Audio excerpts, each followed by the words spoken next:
This channel does not promote any violent, harmful, or illegal activities. All content provided by this channel is meant for an educational purpose only. Press কর্নারে এখন যে খবর আমরা নজর রাখবো সেই দিকে আমাদের আগেই নজর ছিল। আজকে অভিষেক বন্দ্যোপাধ্যায় চিকিৎসকদের সঙ্গে বৈঠকে বসবেন, তাদের সঙ্গে কথা বলবেন। তার কারণ তিলোত্তমার ঘটনা, তার পরবর্তী পরিস্থিতি, সেই পরিস্থিতির পর আজকের এই আলোচনায় বেশ কিছু গুরুত্বপূর্ণ বিষয় উঠে আসবে বলে মনে করা হচ্ছে। ডায়মন্ড হারবারে অভিষেকের উদ্যোগে চিকিৎসক সম্মেলন, আমতলার সমন্বয় প্রেক্ষাগৃহে হবে এই ডক্টর সামিট। হাজারেরও বেশি চিকিৎসকের অংশ নেওয়ার কথা রয়েছে। তিলোত্তমা কাণ্ডের পর ডাক্তারদের সঙ্গে আলাপচারিতায় অভিষেক বন্দ্যোপাধ্যায়। আজ এই আজকে ডক্টরস ফ্রন্টের এই সামিট গুরুত্বপূর্ণ, তার কারণ তিলোত্তমা কাণ্ডের পর অভিষেক বন্দ্যোপাধ্যায়ের সঙ্গে আজকে চিকিৎসকদের এই বৈঠক। কিছু বক্তব্য রয়েছে আমাদের, শোনাবো আপনাদের। বটগাছটাকে দেখতে হবে আগে। বটগাছ থেকে তো অনেক ঝুরি নামে, তো সুতরাং বটগাছটাকে আমরা লক্ষ্য করে এগোবো। বটগাছ অবশ্যই মমতা বন্দ্যোপাধ্যায় এবং তার পরবর্তীকালে অভিষেক বন্দ্যোপাধ্যায়, সে নিয়ে তো কোনো দ্বিমত নেই। এই দলের তো পোস্ট একটাই, বাকি সব ল্যাম্প পোস্ট। তো সুতরাং ল্যাম্প পোস্টটা কে আলো দেবে কে আলো দেবে না সেটা তাদের উপর ডিপেন্ড করছে। সব মিলিয়ে আমরা 1000 ডাক্তারের ক্যাপাসিটি ওই হলটায়, সেই হলে 1000 ডাক্তারের আমরা মনে হয় হল উপচে পড়বে, সবাইকে দেখা দিতে পারবো না। গত 3 মাসে যে আবহাওয়া তৈরি হয়েছে হেলথ ডিপার্টমেন্টে, চিকিৎসক সংগঠন বলুন কিংবা জুনিয়র ডাক্তারদের একটা বড় অংশ, তারা ডেফিনেটলি সরকারের সঙ্গে কোনো একটা তিক্ততার জায়গা, দ্বন্দ্বের জায়গা তৈরি হয়েছে। তো সেই ব্যাপারে একটা ডেফিনেটলি বার্তা দেওয়া, পজিটিভ বার্তা তো দেওয়া উচিত। ইনভিটেশন প্রথম যেটা কার্ডটা ছাপানো হয়েছিল, সেখানে শান্তনু সেনের নাম ছিল সংগঠক হিসেবে। যেহেতু এটা মেইনলি তরুণ ডাক্তারদেরকে দিয়েই পরিচালনা করে এবং তরুণ ডাক্তারদের ভিউজগুলো উনিও শুনতে চান, এবং উনি যেহেতু নিজে একটা তারুণ্যের প্রতীক, সেই জন্য আমার মনে হয় যে এই পুরো জিনিসটাকেই তরুণ ডাক্তারদেরকে সামনে রেখে করা হয়েছে, সেই জন্যই হয়তো এই চেঞ্জটা হয়েছে।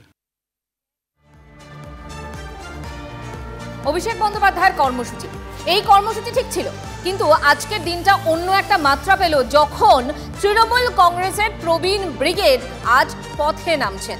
মূলত দুটো ইস্যুতে তারা পথে নামছেন, একদিকে মহিলা ইস্যু, অন্যদিকে সংখ্যালঘু ইস্যু। এই মুহূর্তে এখন কি ছবি ধরা পড়ছে, আমরা অবশ্যই এই প্রস্তুতি সম্পর্কে এবং এর পেছনে কোন ইঙ্গিত, এই সমস্ত কিছু নিয়ে কথা বলবো। আমার দুই সহকর্মী এই মুহূর্তে আমার সঙ্গে রয়েছেন। একদিকে রানী রাসমণি, সেখানে হচ্ছে সংখ্যালঘু ইস্যু, এবং সেখানে শ্রাবন্তী রয়েছে, এবং শ্যামবাজারে সেখানে মহিলা ইস্যু, সেখানে রয়েছেন প্রদীপ্ত। আমি প্রথমেই প্রদীপ্তর কাছে যাই। প্রদীপ্ত, অভিষেক বন্দ্যোপাধ্যায়ের কর্মসূচি, সেই দিন যে প্রবীণ ব্রিগেড দলের তারা নামছেন, খুব ভালো কথা, কিন্তু সেই দিন মানে একই দিনে দুটো কর্মসূচি আলাদা আলাদা, কোথাও একটা কিরকম যেন গোলমেলে ঠেকছে না? তোমার কি ঠেকছে? দেখো, তৃণমূল কংগ্রেসের অবশ্য ব্যাখ্যাটা অন্যরকম। তাদের বক্তব্য যে একই দিনে কর্মসূচি রাখলে কোথাও গিয়ে অন্য দল যে দৃশ্যমানতার মধ্যে নেই সেটাকে প্রমাণ করা যায়, এবং সেই কারণে, এবং প্রত্যেকটি তাদের বক্তব্য যে তিনটে যে বিষয়কে একসঙ্গে কথা বলা হচ্ছে সামনে, একদিকে সংখ্যালঘুদের কর্মসূচি, সেটা ওয়াকফ বিল নিয়ে, অন্যদিকে অপরাজিতা বিল যাতে দ্রুত কার্যকর করতে কেন্দ্রীয় সরকার উদ্যোগ নেয়, তার জন্য মিছিল হবে এই শ্যামবাজার চত্বর এবং যাদবপুরে। একদিকে শ্যামবাজার থেকে নেতৃত্ব দেবেন মন্ত্রী শশী পাজা, অন্যদিকে যাদবপুর থেকে চন্দ্রিমা ভট্টাচার্য, আর সংখ্যালঘুদের কর্মসূচিটা ওয়াকফ বিল নিয়ে। আর অভিষেক বন্দ্যোপাধ্যায় তিনি চিকিৎসকদের নিয়ে তিনি বৈঠক করবেন। ফলে তিনটে বিষয় আলাদা, এভাবে দেখা অর্থহীন। অন্তত তৃণমূল নেতৃত্ব কথা বললেও অবশ্যই রাজনৈতিক মহলে এই প্রশ্ন চিহ্ন অনেক বেশি করে সামনে এসেছে। তার কারণ এই সপ্তাহতেই তৃণমূল কংগ্রেসের যে জাতীয় কর্মসমিতির বৈঠক ছিল, সেই বৈঠক থেকে দেখা গিয়েছে মুখপাত্রদের বদল করা হয়েছে। যেখানে বাদ গিয়েছেন যারা, তারা অনেকেই অভিষেক বন্দ্যোপাধ্যায় ঘনিষ্ঠ, এমনকি অনেকে বলছেন যে নবীন প্রবীণের যে তত্ত্ব সামনে আসছিল সেটা একেবারে খারিজ হয়ে গিয়েছে। তার কারণ জাতীয় কর্মসমিতিতে যাদেরকে তুলে নিয়ে আসা হয়েছিল তারা সকলেই প্রবীণ ব্রিগেডের সদস্য, অর্থাৎ কোথাও গিয়ে যারা পুরনো দিনের তৃণমূল কংগ্রেসের নেতা সৈনিক বলে পরিচিত, তারা প্রাধান্য পাচ্ছেন। ফলে রাজনৈতিক মহলে অবশ্যই এটা নিয়ে চর্চা চলছে, যতই তৃণমূল কংগ্রেস গোটা বিষয়টার মধ্যে কোথাও গোলমাল না খুঁজে পাক। আর অবশ্যই বিজেপি সিপিএম তারা এই গোটা বিষয়টা নিয়ে কটাক্ষ করছে যে এটা তৃণমূলের অন্দরের দ্বন্দ্বই হয়তো সামনে আসছে। মঞ্জিরা, প্রদীপ্ত, তুমি আমাদের সঙ্গে থাকো। অন্যদিকে আজকে ওয়াক অফ বিলের বিরোধিতায় আপনারা জানেন রানী রাসমণি রোডে তৃণমূলের সংখ্যালঘু সেলের সমাবেশ। সেখানে বক্তা কারা? বক্তা ফিরহাদ হাকিম, কল্যাণ বন্দ্যোপাধ্যায়।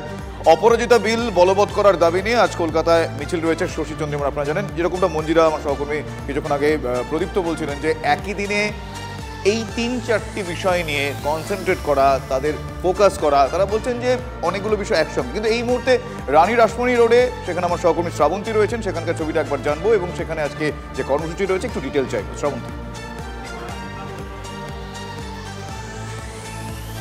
স্টেট কমিটির আর ডিস্ট্রিক্ট প্রেসিডেন্টরা যারা আছেন এখানে অ্যাডজাস্ট করে বসবেন। যে ওয়াকফ বিল যেটা নিয়ে আর এত কথা হচ্ছে, এটা ভর্তি করার পরে এইখানে রোডটা বন্ধ করে দিতে হবে। তল হওয়ার কথা রয়েছে ওদিক থেকে যাতে না আসতে পারে। মনে করা হচ্ছে যে এই বিল কার্যকরী হতে চলেছে। সেই ওয়াকফ বিলের প্রতিবাদিতায় আপাতত এই মানুষজন তারা জমা হয়েছেন। কিছুক্ষণের মধ্যেই ববি হাকিম, কল্যাণ বন্দ্যোপাধ্যায় এখানে আসবেন, ভাষণ দেবেন। দুটো বিষয়, একটা হচ্ছে আগামী বিধানসভা, সেই বিধানসভায় সংখ্যালঘু যে তত্ত্ব, তাদের যে ভোট, সেটাকে কি তৃণমূল কংগ্রেস সামনে আনতে চাইছে? অনেকে বলছেন যে তাহলে অন্য ক্ষেত্রে যে আমি বুঝতে পারছি মাইকের আওয়াজ যদি যায়, সবাই এসে বলছে যেখানে পার্কিং আছে, তাহলে বাস গাড়িগুলো আছে, ওখানে প্রচুর লোক আছে, পার্কিং ওখানে কোন কোন লোক দায়িত্বে আছে, লোকজনকে আসতে বলো, ওখানে লোক দাঁড়িয়ে থেকে কি করবে? কেন্দ্রীয় সরকার পার্কিং এর ওখানে প্রচুর লোক আছে, এখনো 6-7টা ডিস্ট্রিক্টের আমাদের মানুষজন এসে পৌঁছায়নি। তারা পৌঁছে গেলে আর জায়গা কোথাও দাঁড়ানোর পাবেন না। একেবারে আজকে তাদের এই আজকে কর্মসূচি, সেই কর্মসূচির প্রস্তুতিও চলছে, আমরা সেই আওয়াজও শুনতে পাচ্ছি। কিন্তু একই দিনে 3টে কর্মসূচি, একই দিনে গুরুত্বপূর্ণ ডাক্তারদের নিয়ে যে অভিষেক বন্দ্যোপাধ্যায় বৈঠক রয়েছে, সেখানে এই বিষয়টা নিয়ে প্রশ্ন কিন্তু মঞ্জিরা উঠছে যে একই দিনে 3টে কর্মসূচি এবং 3টেই গুরুত্বপূর্ণ যদি দেখা হয়, তাহলে এই কোইনসাইড করলো নাকি খুব সুনির্দিষ্টভাবে এই সিদ্ধান্ত?